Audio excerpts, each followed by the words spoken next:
DD किसान, बदलते भारत की शान।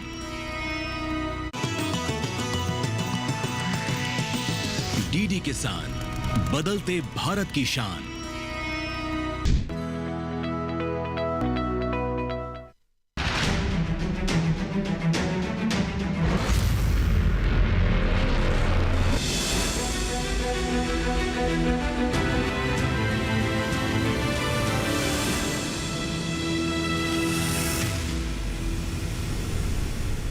नमस्कार, दूरदर्शन किसान चैनल के लाइव फोन इन कार्यक्रम हेलो किसान में मैं अदिति शर्मा आप सभी का स्वागत करते हो।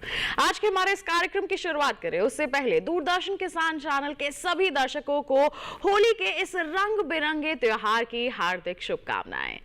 किसान भाइयों बहनों, हमारा एक खास कार्यक्रम हम आपके लिए लेकर आते हैं जिसमें एक खुला मंच हम आपको प्रदान करते हैं, जिसके जरिए आप अपनी जो कृषि संबंधित समस्याएं हैं हमसे साझा कर सकते हैं और उनका समाधान हासिल कर सकते हैं। हमारे इस कार्यक्रम में हम हर दिन एक नया विषय लेकर आते हैं। तो आज के हमारे इस कार्यक्रम में किन विषयों पर होने वाली है चर्चा, आइए सबसे पहले आपको इसके बारे में जानकारी दे देते हैं। आज के हमारे कार्यक्रम का विषय रहेंगे पशुओं में परजीवियों से बचाव, और इसके साथ साथ हम बात करेंगे मछली पालन के बारे में। बहुत ही महत्वपूर्ण विषय है हमारे दोनों के दोनों। अगर आपके पास इनसे संबंधित कोई भी सवाल है तो आप हमसे साझा कर सकते हैं। हमारे टोल फ्री नंबर पर हमें कॉल कर सकते हैं। टोल फ्री नंबर क्या है? 1800-113060 और 1800-113061। ये हमारे टोल फ्री नंबर हैं जिस पर आप अगले 1 घंटे के दौरान हमें कॉल कर सकते हैं, अपने सवाल हमसे पूछ सकते हैं, समाधान हमसे हासिल कर सकते हैं। और ये टोल फ्री नंबर है तो इस पे आपका कोई भी पैसा नहीं लगेगा। साथ ही आपको बता दें आप व्हाट्सएप नंबर पर मैसेज भी कर सकते हैं और अपने जो सवाल है भेज सकते हैं। 8800520717 हमारा व्हाट्सएप नंबर है जिस पर आप अभी तुरंत मैसेज कीजिए हमें। साथ ही आप हमें ईमेल भी कर सकते हैं। hellokisan2015@gmail.com हमारी ईमेल आईडी है। आप तुरंत से ईमेल करेंगे, हम उसे कार्यक्रम में जरूर शामिल करेंगे, समस्याओं का समाधान आप तक जरूर पहुंचाएंगे। और आपके जो भी सवाल हैं, जो भी समस्याएं हैं पशुओं में परजीवियों से बचाव से संबंधित और मछली पालन से संबंधित, उनके जवाब आप तक पहुंचाने के लिए हमारे साथ हमारे जो विशेषज्ञ हैं वो उपस्थित हैं। आइए परिचय करवा देते हैं। हमारे साथ डॉक्टर KML पाठक उपस्थित हैं। बता दें पूर्व कुलपति हैं दुआसी मथुरा उत्तर प्रदेश में। बहुत बहुत स्वागत है डॉक्टर पाठक आपका हमारे कार्यक्रम हेलो किसान में। तो आज के हमारे इस कार्यक्रम में बात होने वाली है पशुओं में परजीवियों से बचाव के बारे में। तो आइए सबसे पहले हमारे डॉक्टर पाठक से यही समझ लेते हैं कि परजीवी से हम समझें क्या। देखो अदिति, आपने बड़ा अच्छा प्रश्न किया है और आज का विषय बड़ा महत्वपूर्ण है, क्योंकि जो परजीवी हैं ये वास्तव में पशुओं में बहुत नुकसान करते हैं। आर्थिक लाभ जो है, आर्थिक नुकसान भी जो है पशुपालकों को होता है। तो परजीवी जो शब्द है, परजीवी हम उनको कहते हैं जो अपने भोजन के लिए और अपने रहने के लिए, आवास के लिए किसी दूसरे के शरीर का प्रयोग करते हैं जी। तो जो परजीवी हैं ये परजीवी पशुओं के पेट में, पशुओं के शरीर के और अंगों में या शरीर के बाहर रहते हैं, तो उनको हम जो है परजीवी कहते हैं। और वहाँ पर जैसा मैंने बताया इनकी परिभाषा में यही है कि अपने भोजन के लिए, तो अब भोजन में क्या होता है कि जो पशु खाता है या पशु का जो खून है, रक्त है, उसको भी ये भोजन के रूप में प्राप्त करते हैं और वहाँ पर अपना शेल्टर भी कर रहते हैं, वहाँ पर ये बने रहते हैं। और उसके बदले में फायदा न करके ये बहुत नुकसान पहुंचाते हैं। इसीलिए इनको कहा जाता है कि जो पशुओं के परजीवी हैं बड़े हानिकारक होते हैं। बिल्कुल, और इनसे बचाव सही समय पर बहुत ज्यादा जरूरी हो जाता है, क्योंकि पशुओं के स्वास्थ्य को ये प्रभावित करते हैं। जब हमारे पशु अस्वस्थ हो जाएंगे तो निश्चित तौर पर उससे हमारी आमदनी भी प्रभावित होगी। तो ऐसे में हमें बहुत ज्यादा सतर्क और जागरूक रहने की जरूरत है। इसके बारे में और ज्यादा जानकारी हासिल करेंगे, उससे पहले एक रिपोर्ट है हमारी, उस पर नजर डाल लेते हैं।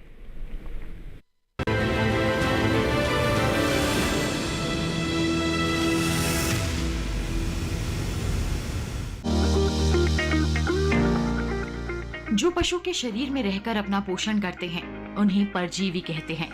ये परजीवी पशु के शरीर में रहकर उनका खून चूसते हैं, उनसे पोषण लेते हैं और पशुओं में बीमारी का कारण बनते हैं।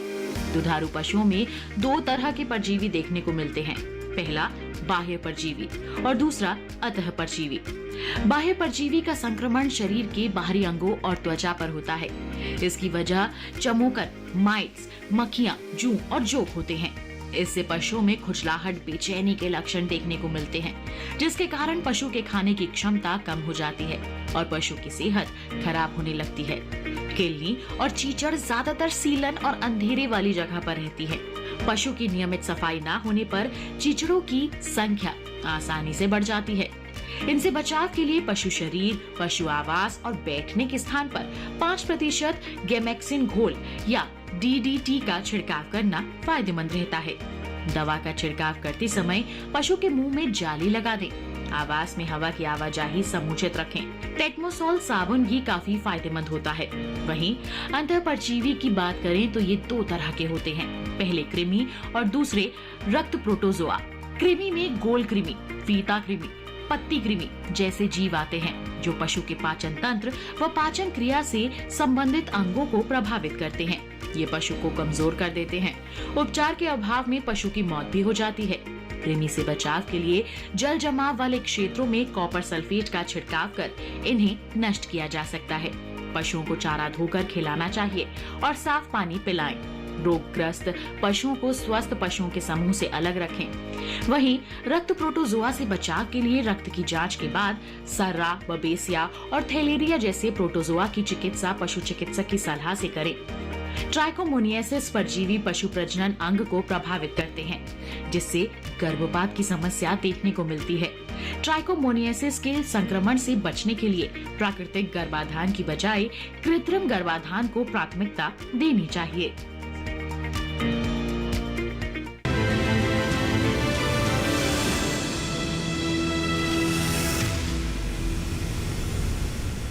तो देखिए, अभी हमने एक विशेष रिपोर्ट जिसके माध्यम से हमने विस्तार से समझा पशुओं में परजीवियों के बारे में, उनके बचाव के बारे में, और हमारे विशेषज्ञ यहाँ पर उपस्थित है ही आपके सवालों के जवाब आप तक पहुँचाने के लिए। और बता दें, पशुओं में अगर परजीवियों की समस्या आ रही है, किसी स्वास्थ्य से संबंधित समस्या आ रही है, तो आप अपने सवाल हमसे पूछ सकते हैं। माध्यम बता दिए हमने आपको। टोल फ्री नंबर पर कॉल कर सकते हैं, व्हाट्सएप नंबर पर मैसेज कर सकते हैं, ईमेल आईडी पर आप मेल करके अपनी जो समस्याएं हैं हम तक पहुंचा सकते हैं। तो हमने अभी रिपोर्ट में भी जाना है कि पशुओं में परजीवियों से बचाव बहुत ज्यादा जरूरी हो जाता है। अब परजीवी प्रवेश किन कारणों से करते हैं पशुओं के शरीर में, इसके बारे में क्या कहेंगे? बिल्कुल, बहुत अच्छी बात पूछी आपने अदिति जी। देखिए, ऐसा होता है कि क्योंकि पशु 2 तरह से अपना खाना या चारा जिसे हम बोलते हैं, या तो आप उनको बांध के रखते हैं पशुओं को, तो वो वहाँ पर जो खाना देते हैं आप, जो उनके लिए मेंजर होता है उसमें खाना। लेकिन ज़्यादातर पशु की प्रवृत्ति क्योंकि जो है घास चरने की और चारा बाहर जंगलों में या खेतों में चरने की होती है, तो ये जो परजीवी हैं, क्योंकि ये ज़्यादातर परजीवी पशुओं के पेट में पाए जाते हैं। जैसे अभी रिपोर्ट में भी देखा, कुछ रक्त में ही पाए जाते हैं, उनकी बात करेंगे। तो ये जो परजीवी हैं, ये इनके जो अंडे होते हैं या इनके जो लार्वे होते हैं, वो या तो वहाँ जहाँ पानी पीने जाता है पशु, उसके आसपास वहाँ ज़मीन में रहते हैं, या जब घास में पड़े रहते हैं।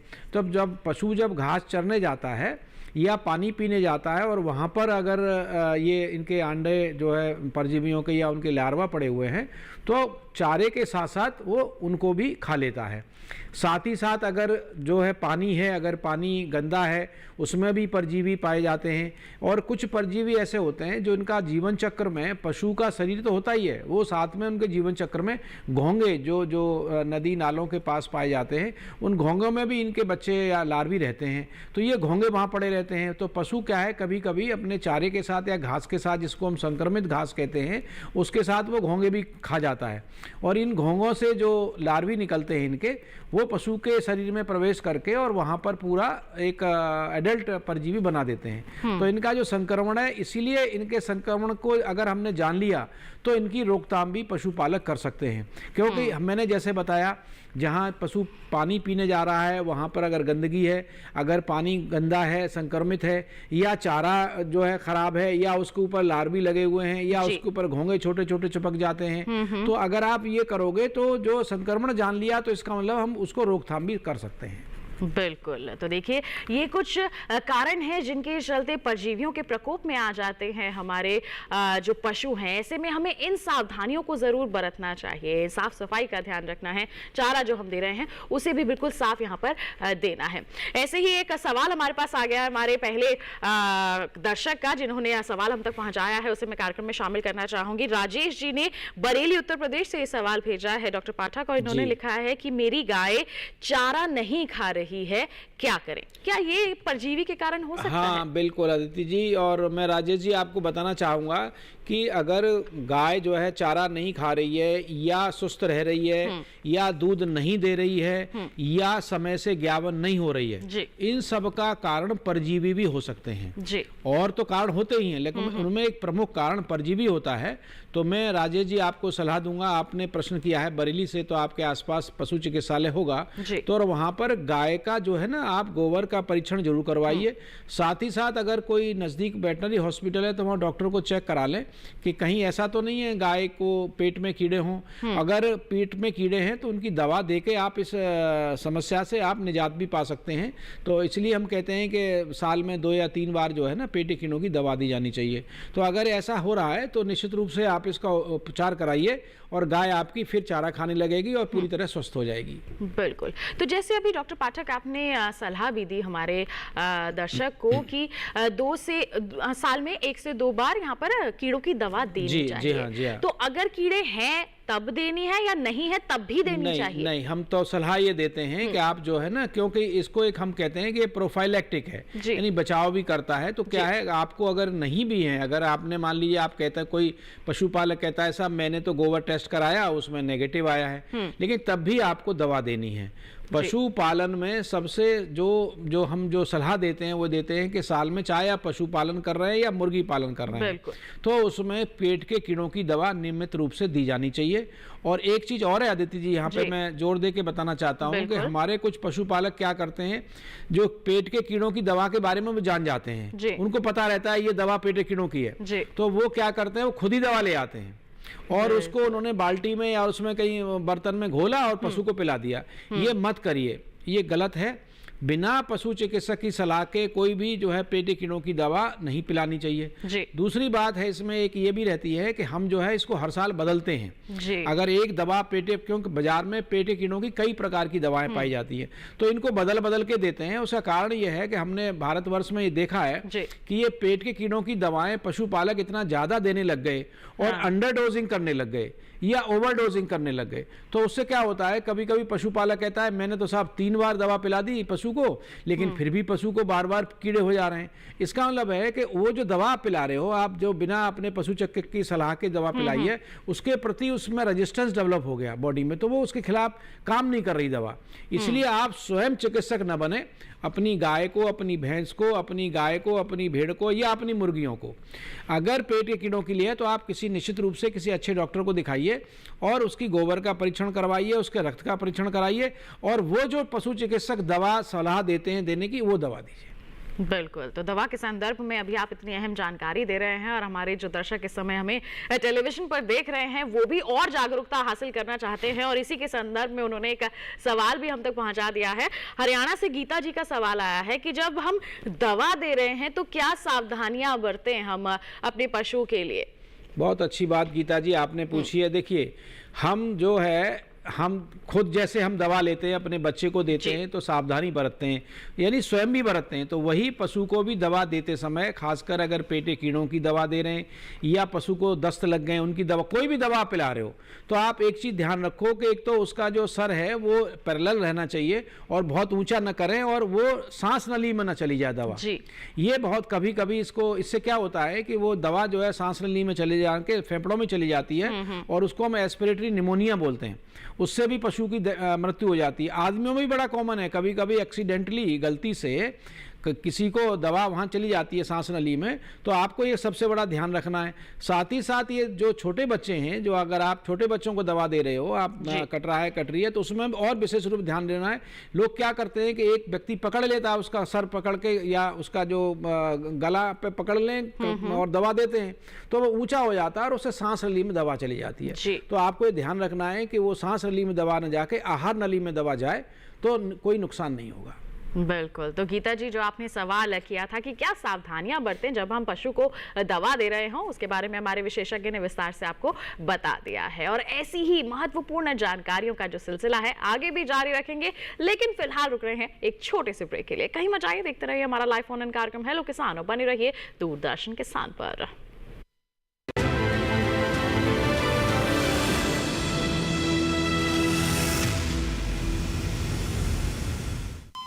अरे सुन तो। मुझे क्या सुनाना चाहते हो? जो सुनाओ मेरी सौतन को। किसको? अरे वही तुम्हारा मोबाइल फोन जिससे सुबह शाम दिन रात चिपके रहते थे और कहते थे किसान कॉल सेंटर से बातें हो रही हैं। अच्छा ये बात है। हाँ, क्यों? क्या हुआ? अब बात नहीं होती क्या? अब तो झट से बात हो जाती है। ऐसा क्या? हाँ, अब तो ज्यादा लाइनें और खास तकनीक के कारण खेती के माहिरों से तुरंत बात हो जाती है। और अगर कभी लाइन व्यस्त हो तो अपनी समस्या फोन पर रिकॉर्ड करा दो, वहाँ से फोन आ जाता है और समस्या की हल का मैसेज भी आ जाता है। ये देखो आ गया। अरे वाह, इसका मतलब इंतजार की घड़ी अब खत्म। हाँ। तभी मैं सोचूं कि आजकल मुझ पर इतना प्यार क्यों आ रहा है। कृषि संबंधी समस्याओं का अपनी भाषा में तुरंत हल पाने के लिए पूरे भारत में किसी भी फोन से हेल्पलाइन नंबर पर संपर्क करें। किसानों का दोस्त किसान कॉल सेंटर।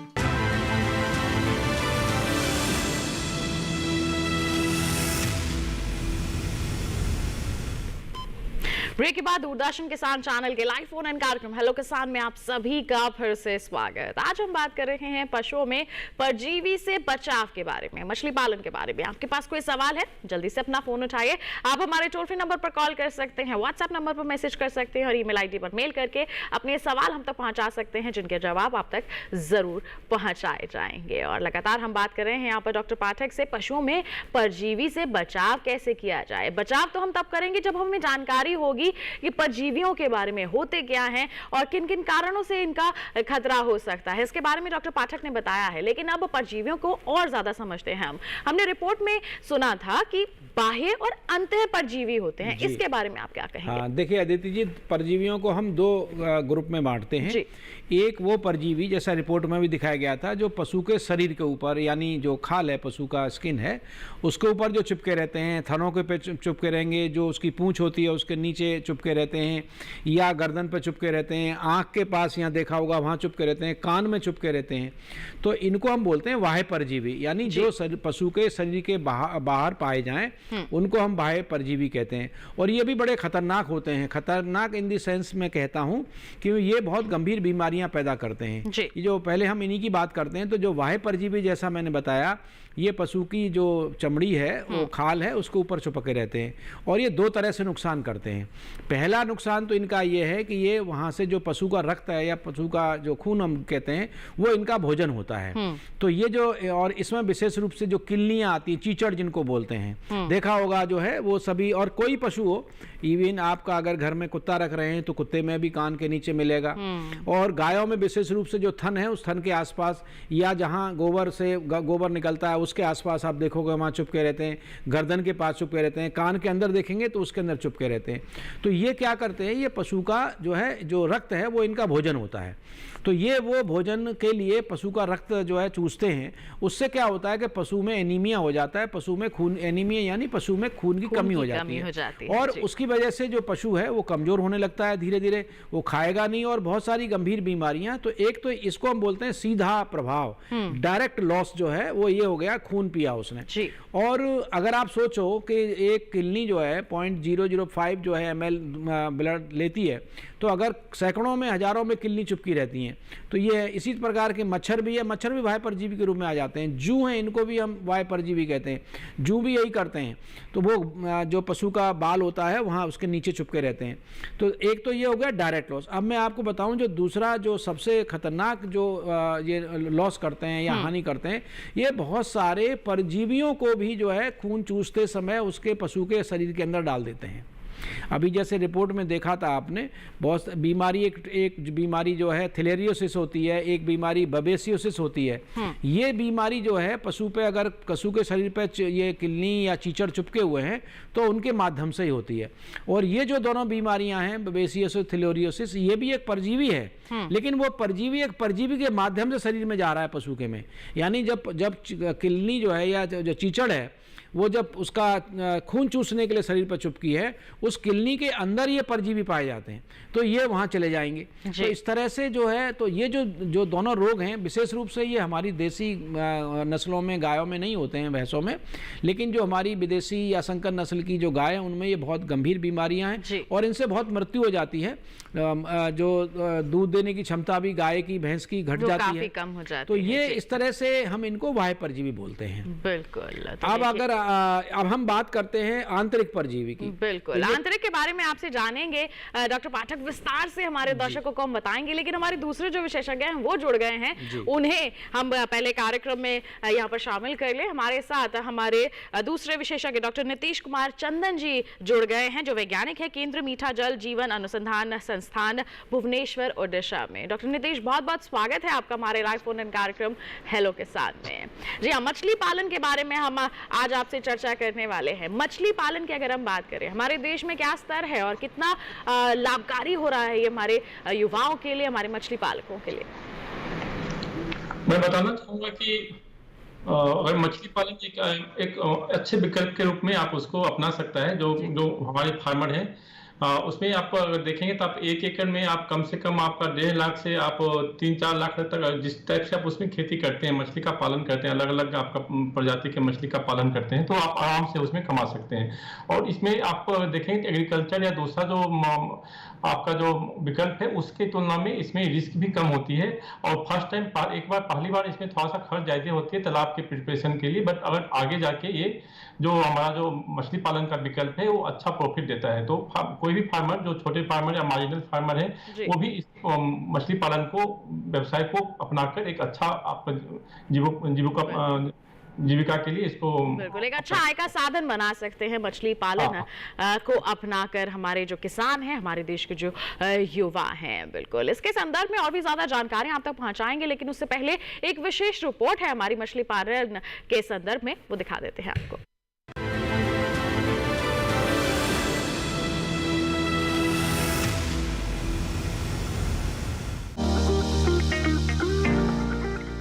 भारत विश्व में दूसरा सबसे बड़ा मछली उत्पादक देश है और ग्लोबल फिश प्रोडक्शन में भारत का योगदान 8% है।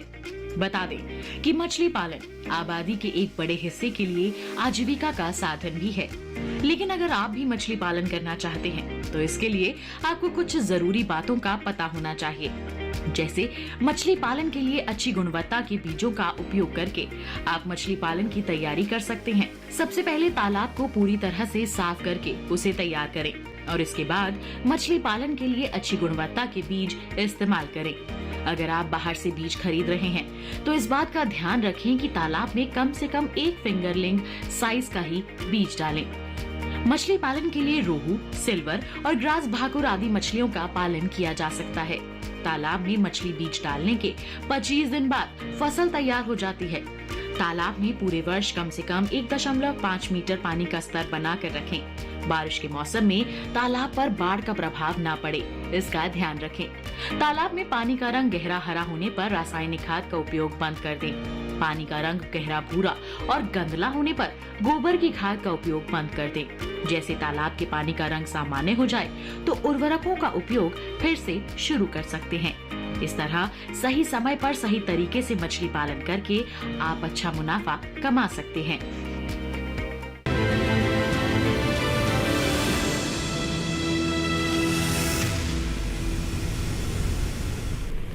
तो अच्छा मुनाफा कमा सकते हैं आप मछली पालन करके, लेकिन उसके लिए कुछ सावधानियां और कुछ जानकारी होना बहुत जरूरी है। और यही जानकारियां हासिल करने के लिए हमारे जो दर्शक हैं अपने सवाल हम तक पहुंचा रहे हैं। और एक सवाल हमारे पास आ गया है मछली पालन के संदर्भ में, सोमेश जी ने भेजा है ओडिशा से ही। ये पूछते हैं कि मछली पालन करना है, क्या कोई सब्सिडी देगी सरकार? क्या कहेंगे नीतीश जी? मैं बताना चाहूंगा कि मछली पालन के लिए स्टेट गवर्नमेंट जो होती है, राज्य सरकार और केंद्र सरकार की तरफ से भी बहुत सी सब्सिडी मिलती है। इसके लिए आप अपने नजदीक के जो राज्य सरकार की जो एक मत्स्य विभाग का जो ऑफिस होता है, वहां पे आप कांटेक्ट कर सकते हैं। वो हर एक डिस्ट्रिक्ट में आपको एक मिलेगा, आपका एक ऑफिस होता है जहाँ पे आपका जो वहाँ का आपका जो मत्स्य विभाग का ऑफिस होगा, जहाँ पे फिशरी डेवलपमेंट ऑफिसर या कोई एक ऑफिसर होते हैं जो कि सब्सिडी, जहाँ से आपको सब्सिडी के बारे में जानकारी मिल सकती है।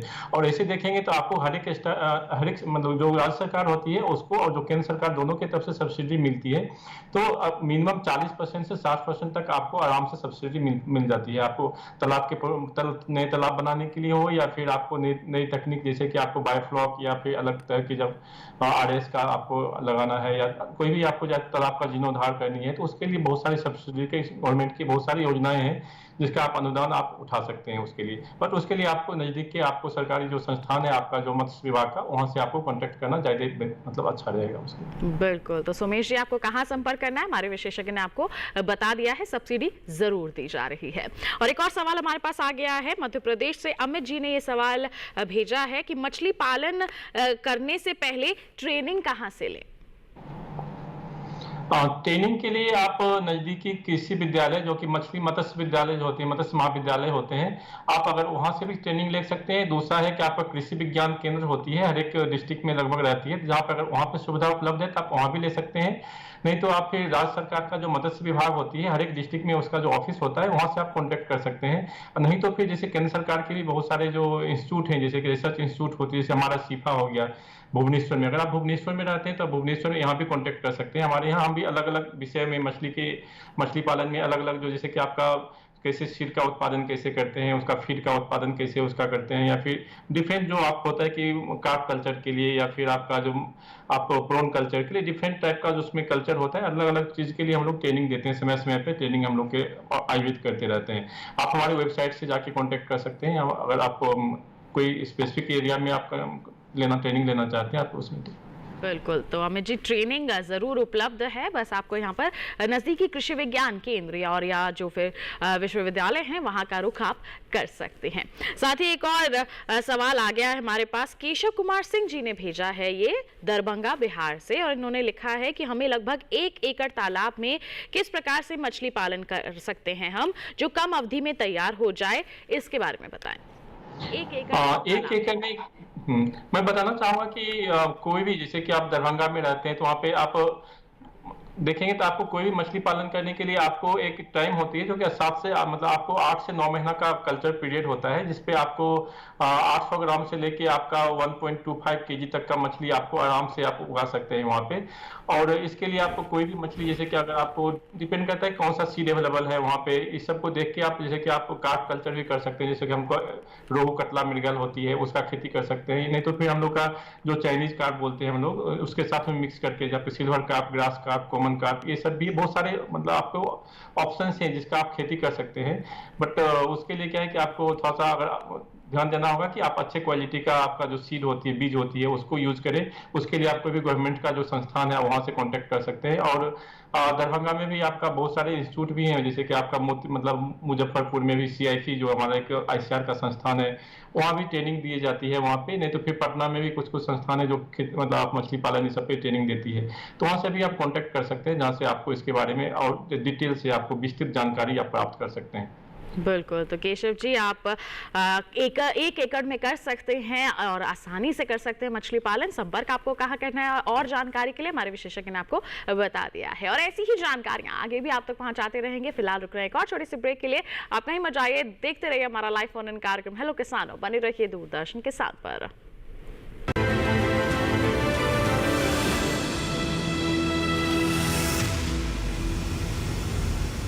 डीडी किसान ने कर ली है तैयारी, यहां मिलेगी पशुपालन की हर एक जानकारी, घर आंगन से लेकर व्यवसायिक फार्म तक, मुर्गी पालन से लेकर रेगिस्तान के जहाज तक। बीमारियों से पशुपालक बिल्कुल ना हो परेशान, विशेषज्ञ करेंगे आपकी समस्या का समाधान। देखिए अपना पशु चिकित्सक हर रविवार शाम 6:30 बजे दूरदर्शन किसान पर।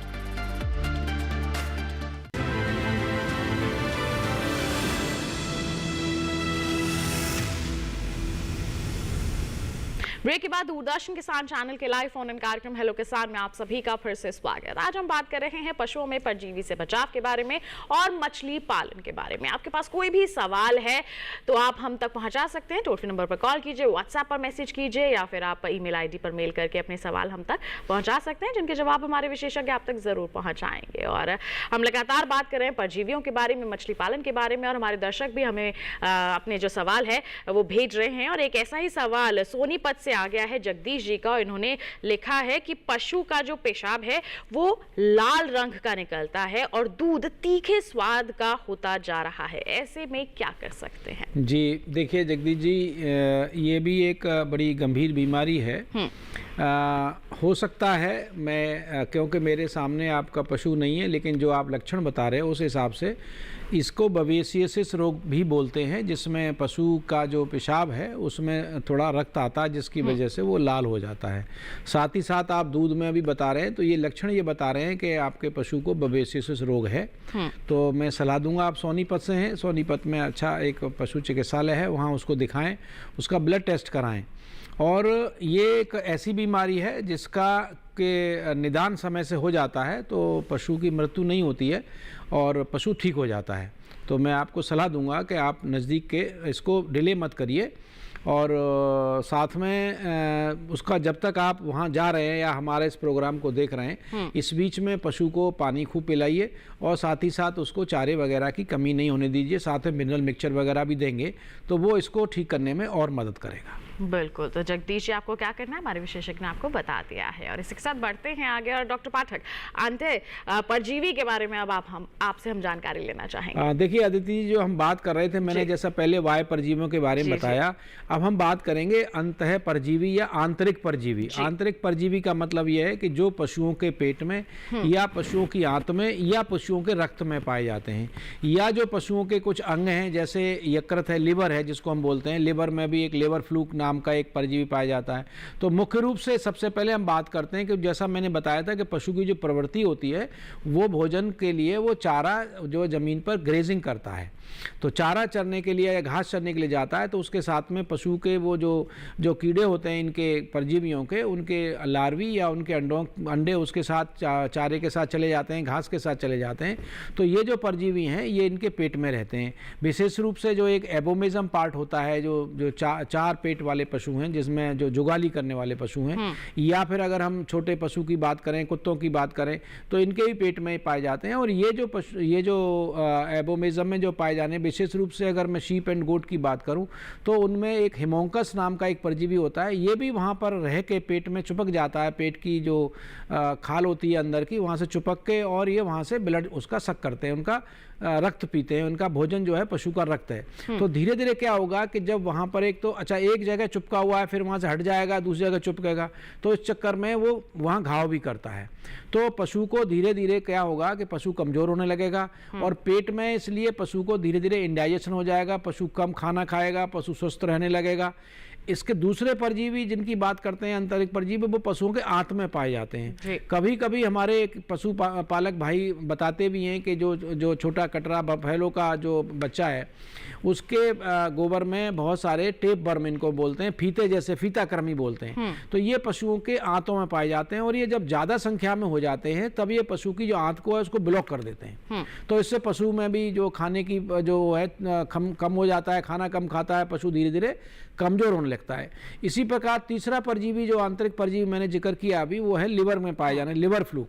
तो लिवर फ्लूक विशेष रूप से जो पहाड़ी क्षेत्र हैं या जहाँ पशु को हम पशुपालक हमारे नदी पे पास या नाले के पास या जहाँ नहर है उसके पास जब उसको पानी पिलाने ले जाते हैं तो वहाँ पे घोंगे पाए जाते हैं। ये घोंगे जो हैं उनकी लाइफ साइकिल का पार्ट है और उन घोंगों के साथ में इन परजीवियों के जो लार्वी हैं वो उनके साथ चले जाते हैं और उनके लिवर में जाके उसका नुकसान करते हैं।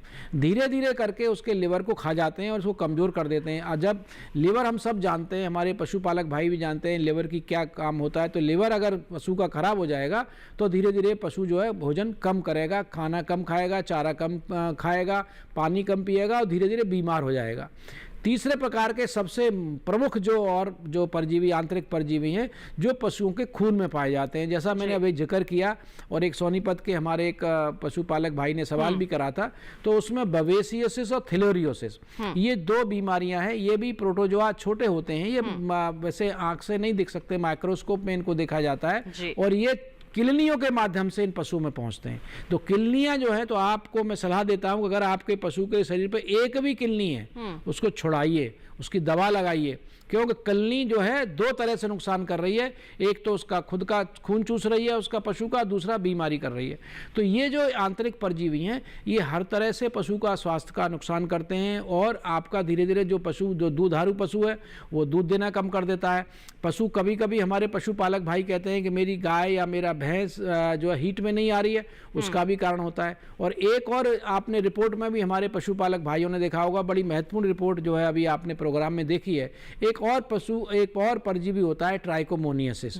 कभी कभी पशुपालक भाई ये कहते हैं कि जो मेरी भैंस है या गाय है उसमें एबॉर्शन हो गया, और एबॉर्शन भी जो है लास्ट के फेज में होता है, तो इसका भी कारण जो है ये एक परजीवी होता है। तो ये इस तरह से अगर हम नटशेल में कहें कि परजीवी चाहे बाह्य परजीवी है चाहे वो आंतरिक परजीवी है, हर तरह से आपके पशु को नुकसान पहुंचाता है। बिल्कुल, तो हमें ऐसे में सचेत रहने की और जागरूक रहने की बहुत ज़रूरत है कि हम पहले ही बचाव यहाँ पर कर ले, ताकि हमारे पशु के स्वास्थ्य को किसी भी तरह का कोई बुरा प्रभाव ना हो। तो ऐसे में इनकी जानकारी होना बहुत ज़रूरी है, और हमारे आज के कार्यक्रम के माध्यम से हमने यही प्रयास किया है कि हमारे सभी पशुपालकों को परजीवियों के बारे में सही जानकारी ज़रूर मिल जाए। तो इसी के साथ बढ़ते हैं आगे। एक सवाल हमारे पास आ गया है, संजय जी ने भेजा है बाराबंकी उत्तर प्रदेश से, कि मछली पालन करना है, क्या मीठा पानी चाहिए या फिर खारे पानी में कर सकते हैं? बाराबांकी में तो आपको मैं बताना चाहूँगा कि बाराबांकी जो शायद यूपी होती है ना, तो वहाँ पे आपको मीठा पानी ही मिलेगा। और जहाँ तक मछली पालन का सवाल है, तो दोनों जगह पे हम लोग मीठा पानी में मछली पालन होता है और खारे पानी में मछली पालन होती है, बट दोनों के लिए जो प्रजाति होती है वो अलग अलग होती है।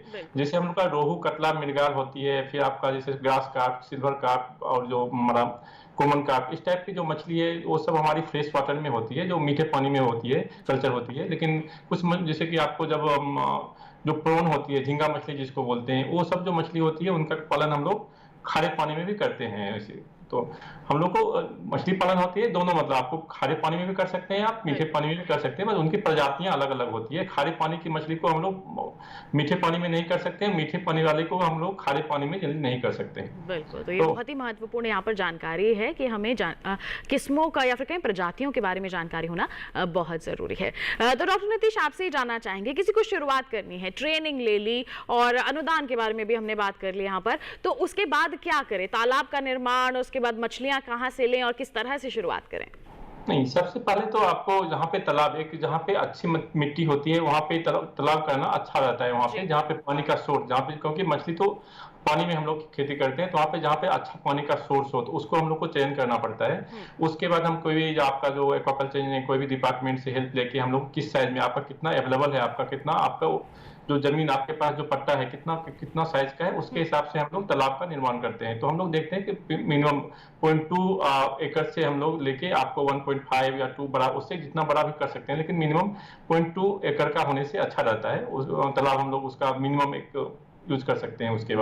उसके बाद हम लोग तालाब को, जैसे हम लोग अगर 2 तालाब होती है, तो मतलब नई तालाब बनानी है, या कभी कभी होती है कि आपके पास पुरानी तालाब है जिसमें आप कल्चर नहीं कर रहे हैं, तो नई तालाब बनाएंगे तो उसमें करके उसमें फर्टिलाइजेशन करना, फिर उसके बाद आपको आपका जो मेन्योर होता है, आपका गाय मतलब गोबर जो होती है, गोबर को यूज करना होता है उसको फर्टिलाइजेशन करने के लिए, और उसके बाद चूना डालना होता है। ये सब मतलब डिफरेंट टाइप का स्टेप्स होते हैं जिसको हम लोग फॉलो करते हैं। तो और जगह पुराने तालाब आपके पास है तो उसमें हम लोग पहले क्या करते हैं, जो उसमें खरपतवार है, जो भी उसमें पौधे जो पहले अनवांटेड पौधे हैं उसको रिमूव करते हैं।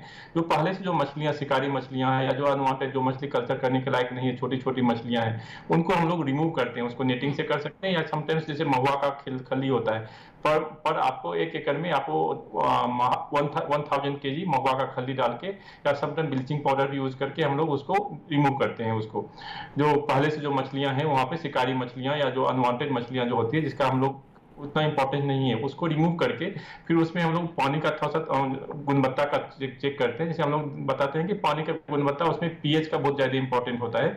जो पानी जो अम्लीय है या क्षारीय पानी है, तो मछली के लिए जो क्षारीय पानी होता है जिसका पीएच आपका 7 से लेके आपको 8.5 तक जो अच्छा माना जाता है, अगर उसका पीएच उतना है तो उसको हम लोग खुद से लिटमस पेपर आती है मार्केट में, उसे भी आप चेक कर सकते हैं। अदरवाइज फिर आप कोई भी नियर बाय जो नजदीक का कोई भी एग्रीकल्चर डिपार्टमेंट है या कोई भी वहां से आपके विश्वविद्यालय है, वहां से भी आप जाके चेक कर सकते हैं। फ्री में लोग चेक कर देते हैं उसके पीएच का, और उसके हिसाब से अगर पीएच सही तो नहीं तो उसमें अगर अम्लीय वहां पे अगर पानी है तो उसमें हम लोग चूना का प्रयोग करते हैं, आपका जो लाइमिंग करते हैं वहां पे। तो जनरली हम लोग क्या पर हेक्टेयर में अगर पर एकड़ में आपका 200 kg आपका लाइमिंग के हिसाब से हम लोग यूज करते हैं वहां पे पानी को सही करने के लिए। उसके बाद हम लोग देखते हैं कि सीड, जो आपका जो पानी का जो मछली का सीड होता है, बीज होती है, वो बहुत इंपॉर्टेंट होती है। तो हम लोग अच्छे गुणवत्ता वाले बीज को हम लोग सिलेक्ट करना चाहिए वहां पे, और वो डिसाइड करने कौन सा खेती आपको करना चाहते हैं, पहले कौन सी प्रजाति की मछली आपको उगाना है। तो सबसे इजी होती है आपको आईएमसी, जो भारतीय मुख्य मेजर कार्प जो बोलते हैं आईएमसी, रोहू कतला मृगल, उसकी खेती करना सबसे आसान और सब जगह उसकी सीड अवेलेबल होती है। तो कोई भी अच्छे संस्थान से या जहाँ पे अच्छी क्वालिटी की सीड मिलती है वहां से आप सीड लेके आइए। स्टॉकिंग डेंसिटी उसमें हम लोग जनरली आपको किस टाइप से कल्चर करते हैं उसके हिसाब से वेरी करती है। तो उसके बाद हम लोग उसमें फीडिंग करना और उसके बाद रेगुलर उसमें पानी के गुणवत्ता को चेक करना, ये सब करते हुए हम लोग उसमें हम लोग खेती कर सकते हैं उसका। और जो विस्तृत जानकारी अगर चाहिए तो आपको भी आप ट्रेनिंग लेना थोड़ा सा अच्छा रहेगा, थोड़ा सा आप नॉलेज लेते हैं, थोड़ा सा ज्यादा आपको ईजी हो जाती है करने के लिए।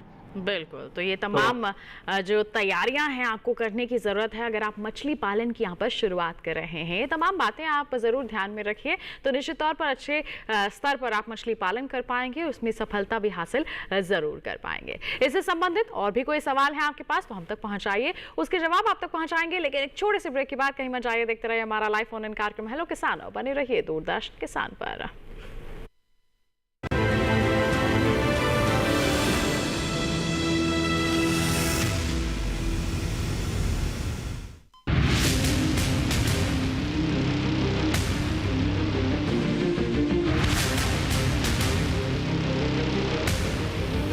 जब तपती है धरती, सूरज उगलता है आग, ठंड में जब सर्दी जमा देती सबके हाल, सब छुप जाते अपने अपने घरों में, तब बाहर निकलता सिर्फ एक इंसान, भरने के लिए हम सबका पेट, खून को पसीने की तरह देता बहा, थक जाता, झुलस जाता, हो जाता बीमार, तब उसकी सेहत का ध्यान रखता सिर्फ डीडी किसान।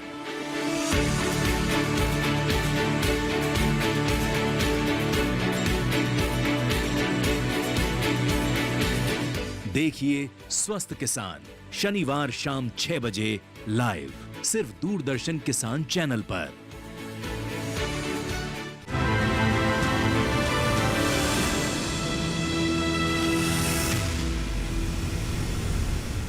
ब्रेक के बाद दूरदर्शन किसान चैनल के लाइव फोन इन कार्यक्रम हेलो किसान में आप सभी का फिर से स्वागत है। आज हम बात कर रहे हैं पशुओं में परजीवी से बचाव के बारे में और साथ ही साथ मछली पालन के बारे में। आपके पास कोई सवाल है तो आप हमारे टोल फ्री नंबर पर कॉल करके अपने सवाल पहुंचा सकते हैं, व्हाट्सएप नंबर पर मैसेज कर सकते हैं, ईमेल आईडी पर मेल करके अपने सवाल हमसे साझा कर सकते हैं, उनके जवाब आप तक जरूर पहुंचाए जाएंगे। और लगातार हमारे जो दर्शक हैं अपने सवाल हम तक पहुंचा रहे हैं और जवाब भी हासिल कर रहे हैं। और इसी सिलसिले को आगे बढ़ाते हुए राकेश जी ने उज्जैन मध्य प्रदेश से एक सवाल हमारे पास पहुंचा दिया है और उन्होंने पूछा है कि क्या गाभिन गाय को मैं कीड़े की दवा दे सकता हूं? हाँ, देखिए आपने अच्छा प्रश्न किया है और ज़्यादातर पशुपालक जानना चाहते हैं। देखिए बहुत एडवांस स्टेज में अगर प्रेगनेंसी है तो पेट के कीड़ों की दवा नहीं देनी चाहिए। 1-2 महीने की अगर प्रेगनेंसी है तो आप दे सकते हो।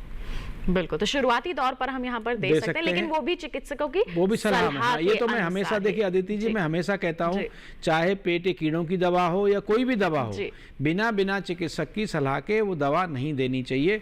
हमें स्वयं को चिकित्सक नहीं बनना है। बिल्कुल, स्वयं से नहीं बनना है, बल्कि चिकित्सकों की सलाह के अनुसार ही आपको दवाओं को देना है अपने पशुओं को। इसी के साथ बढ़ते हैं आगे। एक और सवाल आया है बालाराम जी का, मंदसौर मध्य प्रदेश से ही।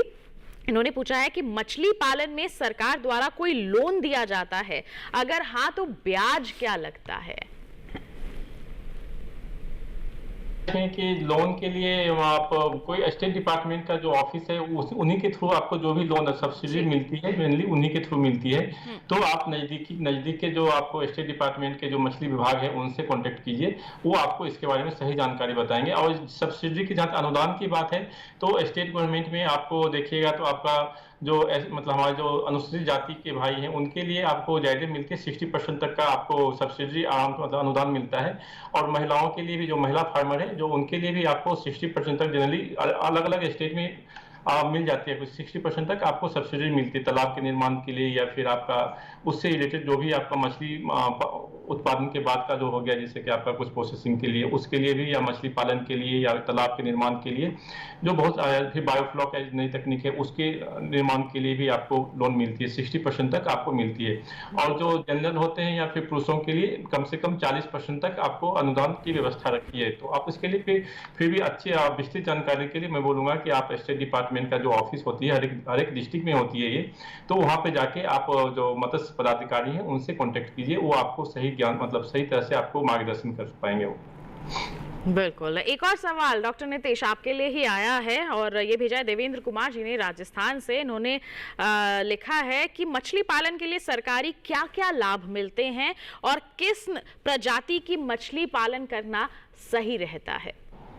मछली पालन के लिए लाभ अनुदान की बात करेंगे तो आपको मछली के लिए आपको तालाब बनाने के लिए उसका फिर पानी तालाब है उसको जीर्णोद्धार करने के लिए या फिर आजकल बहुत से टेक्निक आती नई जो मतलब मछली पालने की नई विधि जो आ गई जैसे कि आपका बायोफ्लॉक आजकल आती है, फिर आपका RS सिस्टम होता है रिसर्कुलेटरी एक्वाकल्चर सिस्टम होती है उसके लिए, या फिर आपको जैसे आपको टैंक बना रहे हैं सीमेंटेड टैंक या फिर डिफरेंट टाइप्स के जो मछली पालन अलग अलग विधि है उसमें आपको सबके लिए आजकल कुछ ना कुछ एक्वापोनिक्स भी आजकल एक आती है जिसमें आपको मछली के साथ साथ हॉर्टिकल्चर प्लांट या इसका भी हम लोग खेती कर सकते हैं वहाँ पे।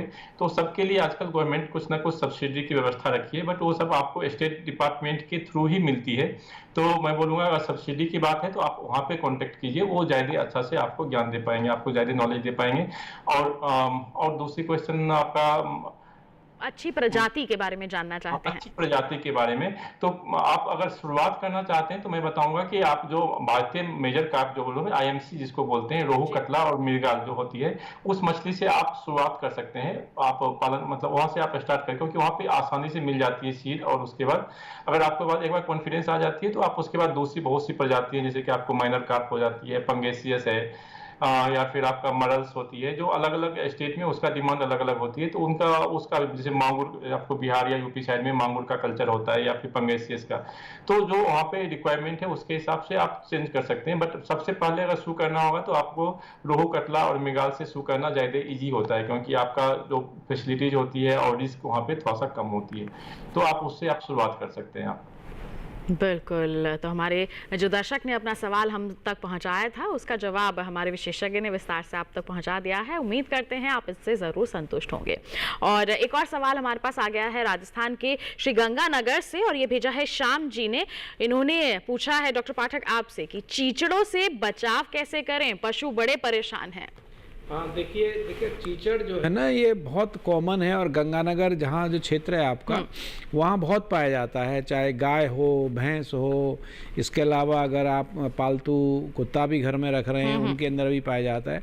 तो चीचड़ के लिए 2-3 बातें, एक तो क्या है आजकल बाजार में बहुत अच्छी दवाएं आ गई हैं जो कि चीचड़ को चिपकने नहीं देती हैं, शरीर पे नहीं चिपक पाता है। साथ ही साथ अगर चिपक गया है तो अगर वो दवा लगाते हैं तो जैसे एक ब्यूटॉक्स करके दवा है, इसके अलावा एक दवा ऐसी भी आ गई है जिसका इंजेक्शन लगाते हैं, वो आंतरिक और बाह्य परजीवी दोनों के लिए है, आइवरमेक्टिन नाम से दवा है।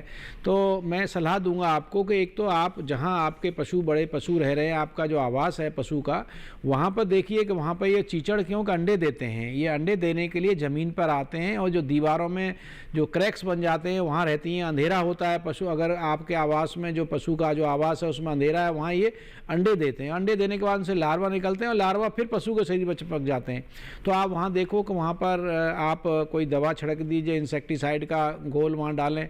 और सबसे बड़ी बात है कि परजीवियों से बचाव का एक ही उपाय है कि आप सफाई रखें। अगर आप सफाई रखते हैं, चाहे उनके चारे में सफाई रखें, चारा साफ रहना चाहिए, स्वच्छ होना चाहिए, पानी स्वच्छ होना चाहिए, और उनका आवास जहाँ पर पशु रह रहा है वहाँ पर ह्यूमिडिटी नहीं होनी चाहिए, वहाँ गंदगी नहीं होनी चाहिए, वहाँ प्रकाश की व्यवस्था होनी चाहिए, वहाँ हवा का आना जाना रहना चाहिए उस आवास में। अगर है तो आप अपने पशुओं को चीचड़ के साथ ही नहीं, मैं सभी परजीवियों की बात करता हूँ, तो आप उनको बचा सकते हैं। साथ ही साथ जो है चीचड़ की कोई दवा परमानेंट पिलाई नहीं जाती है, लेकिन अगर कीचड़ होगा कुछ अगर संख्या में कम है तो आप उनको मैनुअली भी पकड़ सकते हो उनको, और उसके बाद पानी में डाल दें उनको, वहाँ मर जाएंगे थोड़ी देर बाद। ये नहीं है कि आपने छुड़ा के और वहीं ज़मीन पर डाल दिए वो फिर चिपक जाएगा जाके। तो आपको ये अगर आप प्रबंध करते हो और कीचड़ से बचा के रखते हो तो निश्चित रूप से आपको जो पशु है उसका स्वास्थ्य खराब नहीं होगा, वो और उसको जो है जो प्रोडक्शन है जिसके लिए आपने रखा हुआ है उसका आपको पूरा फायदा मिलेगा।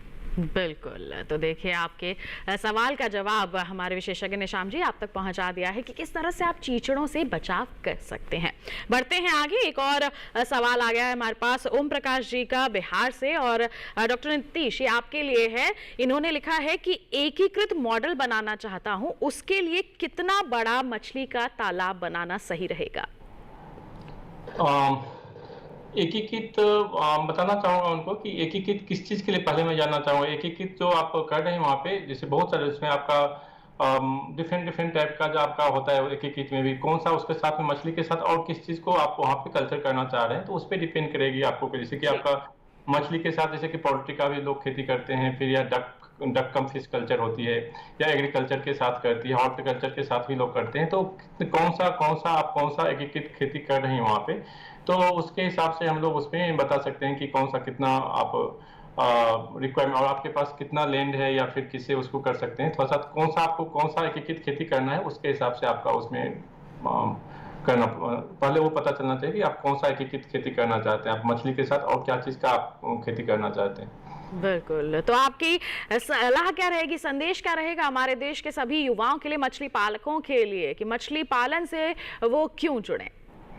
मैं बताना चाहूँगा मछली पालन जो होती है ये आपका मतलब सबसे, अगर एग्रीकल्चर में देखेंगे तो इसमें से सब में से सबसे ज़्यादा इसका ग्रोथ रेट सबसे ज़्यादा है यहाँ पे, और इसमें आपका लाभ भी यहाँ पे आपको देखिएगा तो ज़्यादा मिलती है आपको दूसरे एग्रीकल्चर के, दूसरे पोल्ट्री और जो हम लोग का इसका मछली पालन, दोनों में देखिए दोनों जो है आपको सबसे ज़्यादा आपको बेनिफिट देती है। पोल्ट्री में क्या है, समटाइम्स आपको ज़्यादा एक साथ मतलब मोर्टिलिटी आती है या कुछ बीमार होने का चांस होती है, उसके हिसाब से मछली जो पालन होती है सबसे सेफ बोलते हैं हम लोग, मतलब आपको इसमें जल्दी आपको नुकसान होने का चांस कम होती है। यहाँ पे आपको हमेशा आपको ज्यादा चांस है कि आपको हमेशा फायदा रहेगा, और दूसरे जो एग्रीकल्चर है दूसरे उससे ज्यादा फायदा होता है यहाँ पे। और गवर्नमेंट की तरफ से भी बहुत सारा आजकल अनुदान के भी व्यवस्था है मछली पालन के लिए, तो आप उसका भी लाभ उठा सकते हैं, और इसको एक अच्छे अपने आपका व्यवसाय के रूप में आप इसको यूज कर सकते हैं आप मछली पालन। डॉक्टर नीतीश आपका बहुत बहुत धन्यवाद देना चाहेंगे, आपने मछली पालन के संदर्भ में हमारे दर्शकों के सवालों के जवाब उन तक पहुंचाए और इतनी अहम जानकारियां जो हैं वो साझा की हैं, सभी को जागरूक किया। बहुत बहुत धन्यवाद हमारे साथ जुड़ने के लिए। और इसी के साथ मैं अंतिम संदेश लेना चाहूंगी डॉक्टर पाठक से भी, हमारे सभी दर्शकों के लिए परजीवियों से बचाव के लिए क्या कहना चाहेंगे? मैं पशुपालक भाइयों को ये बताना चाहता हूँ कि परजीवियों को हल्के से न लें जी। ये बड़ी गंभीर बीमारी करते हैं, आपके पशु को बीमार करते हैं। बीमार पशु हो जाएगा तो आपको जो एक तो दवाई में उसके में खर्चा होगा, साथ ही साथ उसका जो उत्पादन है, चाहे वो आप दूध के लिए रख रहे हैं या मांस के लिए रख रहे हैं, वो उसमें भी आपका घाटा होगा। तो दो बातें हमेशा पशुपालक भाई आप याद रखिए, एक तो पेट के कीड़ों की दवा रेगुलर, जैसा हम सब बताते हैं या डॉक्टर बताता है कि रेगुलर जो है उनको कीड़ों की दवा जरूर पिलाइए। साथ ही साथ मिनरल मिक्सचर, अगर पशु को परजीवी हो गए हैं और उसके बाद आपने दवा दे दी है तो उनको मिनरल मिक्सचर जरूर दीजिए, और उसका जो आवास है वो सफाई रखिए, पानी स्वच्छ दीजिए, साफ दीजिए, तो निश्चित रूप से आप अपने पशुओं को परजीवियों से बचा पाएंगे। बिल्कुल, तो इस तरह से कर सकते हैं आप अपने पशुओं की देखभाल, परजीवियों से बचाव। और डॉक्टर डॉक्टर पाठक, बहुत बहुत धन्यवाद देना चाहेंगे आपका भी, आप यहाँ पर उपस्थित हुए, आपने सभी को जागरूक किया, बहुत बहुत धन्यवाद। नमस्कार। तो किसान भाइयों बहनों, आज के हमारे इस कार्यक्रम में आपने महत्वपूर्ण जानकारियां हासिल की, वो भी संबंधित थी पशुओं का परजीवियों से बचाव और साथ ही साथ मछली पालन। ये तो बात हो गई हमारे आज के कार्यक्रम की। अब अगले कार्यक्रम में क्या विषय हम आपके लिए लेकर आने वाले हैं, आइए आपको बता देते हैं। अगले कार्यक्रम का जो विषय है वो रहने वाला है प्याज एवं लहसुन की देखभाल, और इसके साथ ही हम बात करने वाले हैं प्राकृतिक खेती के बारे में भी। और आपके पास अगर इन दोनों ही विषयों से संबंधित कोई सवाल हैं तो आप हम तक पहुंचा सकते हैं। ईमेल कीजिए हमें hellokisan2015@gmail.com हमारी ईमेल आईडी है। आप फेसबुक पर जाइए, फेसबुक पर हिंदी में टाइप कीजिए हेलो किसान, वहां हमारा पेज खुलेगा, आप अपने सवाल सुझाव पोस्ट कर सकते हैं। डीडी किसान कॉल सेंटर नंबर है 1800-113-0660, जिस पर सोमवार से शनिवार सुबह 6 बजे से रात के 10 बजे तक कॉल करके आप अपने सवाल रिकॉर्ड करवा सकते हैं, जिन्हें हम कार्यक्रम में जरूर शामिल करेंगे। और अगर किसी कारणवश कुछ जानकारी हासिल करना रह गया है तो दोबारा देख सकते हैं आप हमारा एक कार्यक्रम। टीवी स्क्रीन पर दिखाए जा रहे क्यूआर कोड को स्कैन कर लीजिए, सीधा पहुंचेंगे हमारे यूट्यूब चैनल पर, आप पुनः ये एपिसोड देख सकते हैं, पुनः जागरूक हो सकते हैं। तो इसी वादे के साथ कि अगले अंक में फिर होंगे हाजिर नए विषय, नए विशेषज्ञों के साथ, तब तक के लिए हमें दीजिए इजाजत, लेकिन आप बने रहिए दूरदर्शन के साथ पर। नमस्कार।